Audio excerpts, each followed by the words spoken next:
मेरी जवानी चूल्हे चौके में ही बीत गई और मैंने कभी सुख का मुंह नहीं देखा। आप तो बड़े महान बन जाते हैं अपने भाई का पक्ष लेकर, लेकिन घर तो मुझे चलाना पड़ता है ना।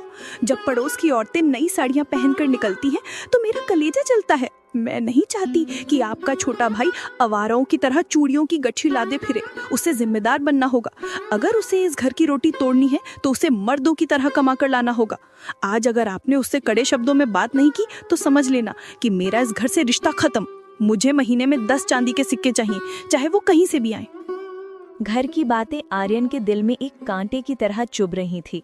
वो समझ नहीं पा रहा था कि अपने पिता की निशानी को छोड़े या अपने सपनों को।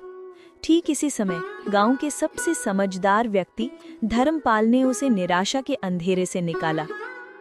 भाभी गलत नहीं कहती, शायद मैं ही गलत हूँ जो ख्वाबों की दुनिया में जी रहा हूँ।